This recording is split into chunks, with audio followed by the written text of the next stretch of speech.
Video ng gear. Yan. Ito, dito siya nakasama. Tapos ito isa dito. Yan. Yan. Tapos ito sa side gear dito. So yan, huyag-huyag na. Naku, lagot na. Kahuyag-huyag na. So yan, okay lang. Dali may balik yan. Isip sa amin, okay. Sakit. Ganda ba? Ayaw ko. Ayaw. Yan ako po.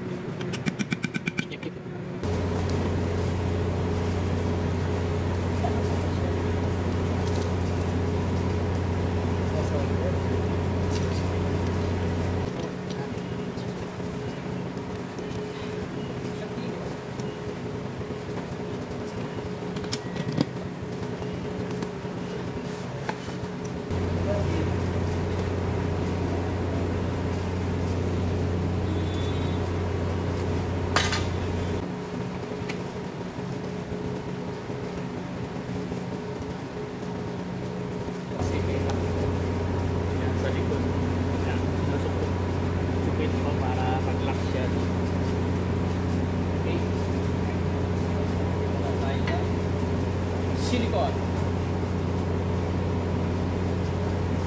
Double check. Ayan, sinabit na. Kanina wala ito. So, nagugutuli ako, nilagay ko itong differential. Ayan, remote. Nakita ko sa ano. Sa unang video. Pero ayan, okay. Okay. Ngayon, lalagyan na lang ng silicone. Tapos to, katapat siya dito sa towel. So ito lalagyan ng tornilyo yung lock. Ayan, sa labas dito sa cover yung tornilyo na dito siya nakapasok. Oh. Okay, lalagyan na lang ng silicone.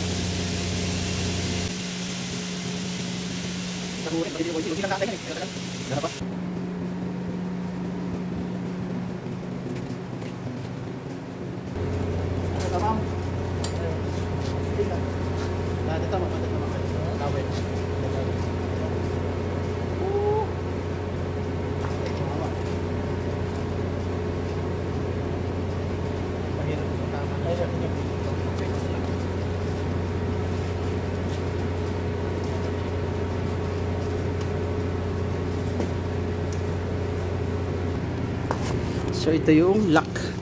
Sinasabi ko kanina yan. Pero siyang lock dito.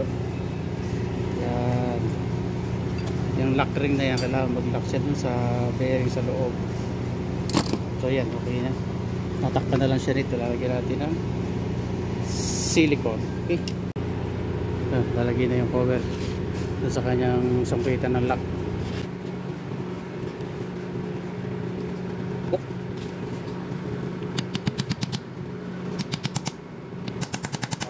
Good. Tapos sa paglalagay ng shifting fork, kailangan nakasentro siya dito. Ayan, naka-neutral.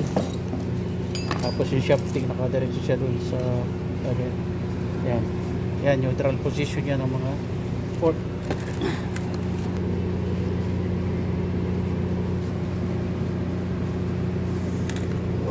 Yun, kailangan yung shafting dun. Lala nga kita. Ayaw kita.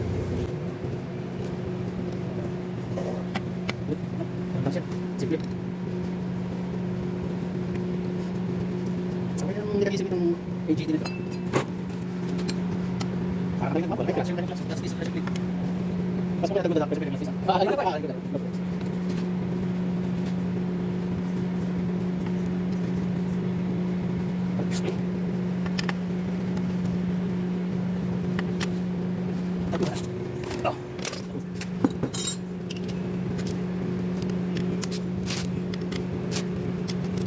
Okay, ngayon yung computer module. Hindi mo na malusya.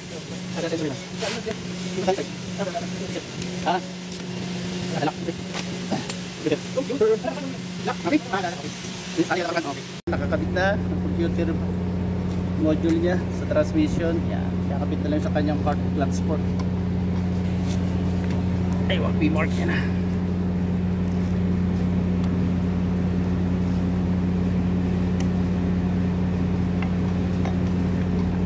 software. Ayan. So yan din.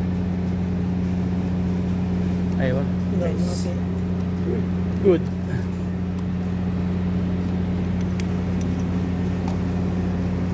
Yan. So may marka naman siya eh. Isa ba? Guhit na yun. Yan ang sa kanyang fork release bearing. Yan. Konektado siya dito. Tapos konektado siya dito sa kanyang cable.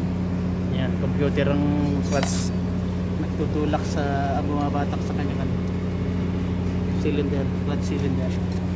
Okay, tapos na yan, kakabit na lang yan.